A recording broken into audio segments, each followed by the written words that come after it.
Today, we're diving into the story of Indonesia, the largest archipelago nation on the entire planet. And trust me, its relationship with the water is unlike anything you've ever seen. You know, for most countries, the sea is a border, a boundary. But for Indonesia, it's the complete opposite. It's their highway system, it's their circulatory system. The sea is the very lifeblood that connects its people, their culture, and their entire economy across thousands and thousands of islands. And that is the heart of the issue we're tackling today. Because Indonesia is fighting this incredible battle on two fronts. One is about growth and connection, reaching out. The other? It's a fight for pure survival against the sea itself. Look, to really get Indonesia, you have to get its relationship with the sea, this idea of maritime connectivity. It isn't just about shipping containers. No, it's woven into the nation's identity. It's absolutely fundamental to their economic survival. So let's start with the first big challenge, this massive effort to connect the developed western part of the country with the remote, but incredibly resource-rich east. Let's zoom in on a place called Merauke in Papua. Now, this place is supposed to be a national food estate, a potential breadbasket for the whole country. But its success has created this really bizarre problem. They produce way more food than they can eat or even sell nearby. Just look at that last number. After everyone locally had their fill, and after all the existing shipments went out, Merauke still had over 15,000 tons of surplus rice just sitting there in 2019. That screams logistical nightmare. The food is there, but getting it to the people who need it is the real challenge. So what do you do? Well, the government's big answer was the Tall Out, which literally means the Sea Highway program. The idea is simple but brilliant. Create a whole new network of subsidized shipping routes, economic arteries really, to pump life into these isolated regions. And you could see the effect right away. By using one of these new Sea Highway routes, farmers could save 150 rupiah for every kilogram of rice they shipped. Now, I know that doesn't sound like a lot, but when you're moving literally thousands of tons, those savings are huge. It's the difference between a business failing and a business thriving. And this is a big but, it's not a silver bullet. This chart right here shows the program's Achilles heel. Ships leave Merauke about a third full with rice, which is great. But look at the return trip. They're only using about 10% of their capacity. The ships are coming back practically empty, and that is just bleeding money.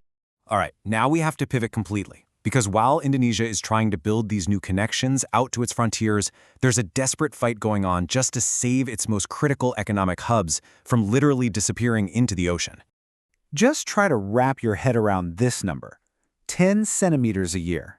In some parts of Semarang, which is home to one of the country's most important ports, the actual ground is sinking by that much, every single year. A big reason for this is that they're pulling too much groundwater out from under the city. And if that wasn't bad enough, at the same time the land is sinking, the sea is rising. Over 6.5 centimeters a year, on average. It is a devastating 1-2 punch that puts the port, the city, everything, in real existential danger. And you can't just throw concrete at a problem this big. A system that can actually survive this kind of pressure has to have three things. It needs direct ways to adapt to climate change. It needs to be naturally resilient, and this part is key, it needs everyone, from the government to local businesses to the community, working together. So, you've got these two massive challenges, one of covering huge distances and one of literally sinking into the ocean. What are they actually doing on the ground to fix it? Let's take a look. At the Tanjung Emas Port, it is an all-out engineering war. They are building enormous seawalls and embankments to physically hold the ocean back. They're installing these massive pumps to get rid of floodwater. And they're building what's called a polder system, which is a really clever Dutch-style way of managing water levels in low-lying areas. And these images really tell the whole story, don't they? On one side, you have this grand, ambitious vision of connecting an entire nation of islands.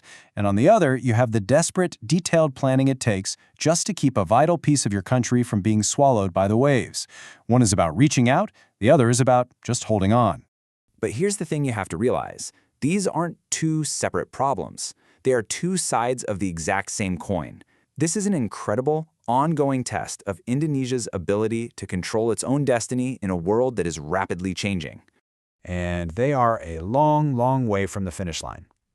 To make that sea highway really work, they have to solve that empty ships coming home problem.